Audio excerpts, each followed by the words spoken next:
श्रीमती किशोरी देवी किस किसान आंदोलन से संबंध रही? नंबर 1 बरड़ किसान आंदोलन, नंबर 2 सिक्कर किसान आंदोलन, नंबर 3 बिजोलिया किसान आंदोलन और नंबर 4 बीकानेर किसान आंदोलन। इस क्वेश्चन का उत्तर क्या होगा दोस्तों? ये किशोरी देवी के बारे में क्वेश्चन है। इस क्वेश्चन का जवाब नंबर 2 सिक्कर किसान आंदोलन होगा। क्या होगा? सिक्कर। आप सबको पता है ना कि 25 अप्रैल 1934 का दिन, दोस्तों 25 अप्रैल 1934 का दिन था जब सिक्कर के कटराथल में, कहां पर? कटराथल सिक्कर में एक घटना घटती है 25 अप्रैल 1934। दोस्तों कटराथल में एक विशाल महिला सम्मेलन होता है। इस विशाल महिला सम्मेलन में लगभग 10,000 से अधिक महिलाएं शामिल होती है। इस पूरे सम्मेलन को आयोजित करने का और नेतृत्व करने का काम कौन कर रही है? श्रीमती किशोरी देवी। आप सबको ये तो पता ही होगा कि ये जो किशोरी देवी है ये आपके शेखावाटी के लौह पुरुष, शेखावाटी के लौह पुरुष किसको कहते हैं? उनकी पत्नी थी। कोई बता सकता है मुझे? कोई बताएगा? एक बात आपको याद रखनी है, ये जो किशोरी देवी है ये खुद झुंझुनू की थी। कहां की थी? झुंझुनू की थी। यदि क्वेश्चन आ जाए कि श्रीमती किशोरी देवी कहां की थी तो आप झुंझुनू कर देना। दोस्तों शेखावाटी के लौह पुरुष के नाम से जाने जाते हैं। कौन जाने जाते हैं? क्योंकि वैसे उसका बहुत बार नाम आता एग्जाम में, और इन्होंने शेखावाटी किसान आंदोलन को जिस प्रकार से गति प्रदान की है वो अपने आप में काबिले तारीफ है। नाम है हरलाल सिंह खर्रा। हरलाल सिंह खर्रा की पत्नी है किशोरी देवी। ठीक है, इन्होंने इस कटराथल सम्मेलन का नेतृत्व किया। 25 अप्रैल 1934 का हुआ और इसमें एक महिला थी जिसने जोरदार भाषण दिया था। उस महिला का नाम है उत्तमा देवी। क्या नाम है? उत्तमा देवी। यह क्वेश्चन भी आता रहता है कि उत्तमा देवी किस किसान आंदोलन से जुड़ी हुई है? शेखावाटी किसान आंदोलन से। और इस कटराथल सम्मेलन में जोरदार भाषण दिया था उत्तमा देवी ने। ठीक है दोस्तों, आपको यह तो पता ही होगा ना कि यह कटराथल सम्मेलन जो है ये महिलाओं का सम्मेलन क्यों आयोजित किया गया। कुछ लोग ऐसा कहते हैं कि सीहोट ठिकाना सिक्कर में पड़ता है। सीहोट गांव आपने सुना ही होगा। वहां का एक छोटा सा गांव है, उस ठिकाने का सेतिया का बास। कहते हैं कि उस गांव में वहां सीहोट का जो ठिकानेदार था मान सिंह, उसने अपने अधिकारियों को भेजा था राजस्व वसूली के लिए। काम तो क्या था? राजस्व वसूली करनी थी सेतिया के बास गांव में, लेकिन जाकर के उन्होंने महिलाओं को छेड़ने का काम किया, महिलाओं के साथ में दुर्व्यवहार किया। इसलिए वहां की महिलाओं ने और शेखावाटी की महिलाओं ने इस प्रकार से सीहोट के ठिकानेदार का विरोध करने के लिए एक बड़ा सम्मेलन आयोजित किया। यह सम्मेलन हुआ है 25 अप्रैल 1934 को। Very important question. चलिए, एक स्टूडेंट बार बार लिख रहा है सर वीडियो पेपर लीक पर बोलो प्लीज, सभी स्टूडेंट के साथ दो। कुमार गौरव का चेला।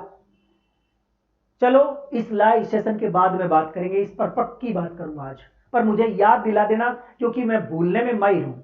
ठीक है ना? इस लाइव सेशन के लास्ट का जब क्वेश्चन हम करेंगे तब आप मुझे याद दिला देना। ठीक है? चलो भाई, तो ये था दोस्तों उत्तमा देवी की बात। ठीक है, वेरी इंपॉर्टेंट क्वेश्चन था। दोस्तों आप में से कितने लोगों को मालूम है कि शेखावाटी किसान आंदोलन 1922 से 1947 तक चला था?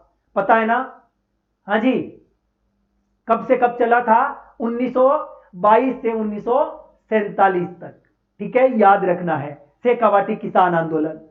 आप में से कितने लोग जानते हैं कि शेखावाटी किसान आंदोलन में भरतपुर का एक व्यक्ति जो कि मास्टर था झुंझुनू में, उसने शेखावाटी किसान आंदोलन को गति देने का काम किया?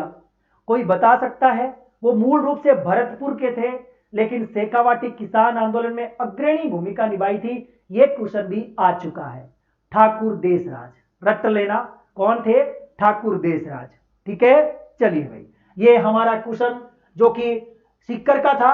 यदि आपसे पूछा जाए बरड़, दोस्तों बरड़ क्या है? बरड़ जो है ये बूंदी का पथरीला मैदान है। कहां का है? बूंदी का पथरीला मैदान है, जिसको बरड़ भूमि कहते हैं। कहते हैं कि यहां पर बूंदी किसान आंदोलन हुआ और इसके लिए डाबी नामक गांव में दोस्तों एक सम्मेलन आयोजित होता है। कहते हैं कि यहां पर किसान इकट्ठे होते हैं। बात 1923 की, 2 अप्रैल 1923 की है। डाबी नामक स्थान जो कि बूंदी में पड़ता है, और यहां पर बरड़ किसान आंदोलन भी हम इसको बोलते हैं। हम इसे बूंदी किसान भी बोलते हैं, इसे डाबी हत्याकांड भी बोलते हैं। यानी बूंदी जिले का कौन सा गांव? डाबी गांव। और इस गांव में किसानों का सम्मेलन होता है, और इस सम्मेलन में दोस्तों इकराम हुसैन अंधाधुंध गोलियां चला देता है पुलिस अधीक्षक, जिसकी वजह से झंडा गीत गाते समय नानक भील और देवीलाल या देवीराम गुर्जर शहीद हो जाते हैं। कितने लोगों को मालूम है इस बात का? दोस्तों ये डाबी किसान आंदोलन की बात थी। जबकि इसमें बरड़ लिखा है। बरड़ दोस्तों बूंदी के अंदर पथरीला मैदान है, और जहां पर लाग बाग को लेकर के आंदोलन कर रहे थे किसान। यदि आपसे पूछा जाए कि इस किसान आंदोलन का नेतृत्व किसने किया, तो आप सबको याद रखना चाहिए नैनूराम शर्मा। नैनूराम शर्मा एक बहुत बड़ी हस्ती थी, जिसने बूंदी किसान आंदोलन का नेतृत्व किया। साथ ही साथ इन्होंने हाड़ौती प्रजामंडल की स्थापना भी की। आगे चल करके इन्होंने बूंदी प्रजामंडल की भी स्थापना की थी। दोस्तों नाम है नैनूराम शर्मा। आप सबको यह भी पता होगा कि मेवाड़ प्रजामंडल के एक क्रांतिकारी व्यक्ति माणिक्यलाल वर्मा ने यहां बूंदी किसान आंदोलन में शहीद नानक भील की याद में अर्जी नामक गीत तैयार किया था। बहुत बढ़िया दिनेश मीणा आपने लिखा है, एकदम सही है। ठीक है, चलिए भाई, तो ये क्वेश्चन आपका बरड़ भी हो गया, सिक्कर भी हो गया। दोस्तों बिजोलिया किसान आंदोलन राजस्थान ही नहीं पूरे देश का सबसे बड़ा किसान आंदोलन है। कहते हैं कि ये सबसे बड़ा तो था ही था, लेकिन साथ ही साथ एक बड़ी इंपॉर्टेंट बात यह है कि ये आंदोलन अहिंसक आंदोलन था। अहिंसक, विश्व का सबसे बड़ा अहिंसक किसान आंदोलन बिजोलिया। दोस्तों 1897 से लेकर 1941 तक ये आंदोलन चला। यदि आपसे पूछे कि बिजोलिया किसान आंदोलन के जनक कौन है, तब आपका उत्तर रहेगा साधु सीताराम दास। क्या रहेगा? साधु सीताराम दास। बिजोलिया किसान आंदोलन जिसमें कितनी लाग बाग थी? 84 प्रकार की लाग बाग थी, जिसको लेकर किसानों ने आंदोलन किया था। दोस्तों ये 3 चरणों में संपन्न हुआ था।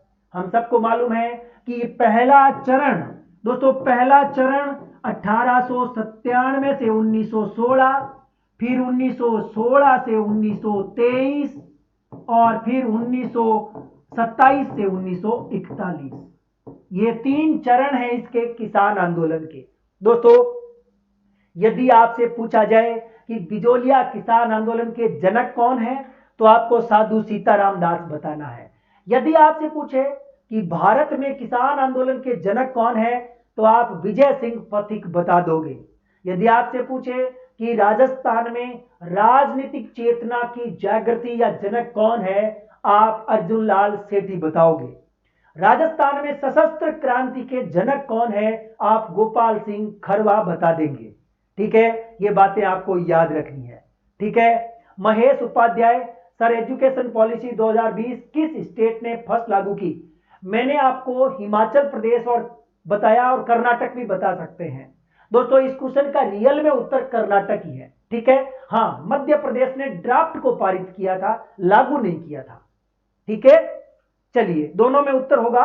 हाँ जी, दोनों में कर्नाटक उत्तर करना। ठीक है, तो ये साधु सीताराम दास की बात हो गई है। तो ये बिजोलिया किसान आंदोलन। दोस्तों बिजोलिया किसान आंदोलन के बारे में कर्मचारी चयन बोर्ड ने एक क्वेश्चन पूछा था कि बिजोलिया किसान आंदोलन से संबंधित वह कौन सा अखबार है जिसमें विजय सिंह पथिक ने इस आंदोलन को पूरे देश में प्रचारित प्रसारित कर दिया था। वो अखबार था प्रताप नामक अखबार। कौन सा अखबार था? प्रताप। दोस्तों ये प्रताप अखबार कानपुर से प्रकाशित होता था। कहां से प्रकाशित होता था?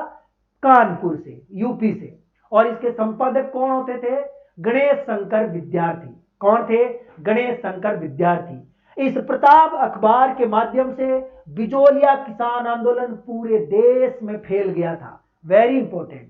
हाँ जी, बिजोलिया किसान आंदोलन पूरे देश में फैल गया था प्रताप अखबार में। ठीक है, एक बात और दोस्तों, आपसे यदि क्वेश्चन पूछा जाए कि शेखावाटी किसान आंदोलन को डेली हेराल्ड समाचार पत्र में प्रकाशित करवा करके पूरे देश में किसने प्रचारित प्रसारित किया?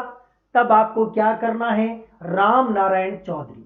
दोस्तों दो बातें बोल दी है मैंने, यहां बिजोलिया हुआ, प्रताप अखबार कानपुर, और यहां लिख सकते हो आप विजय सिंह पथिक ने फैलाया।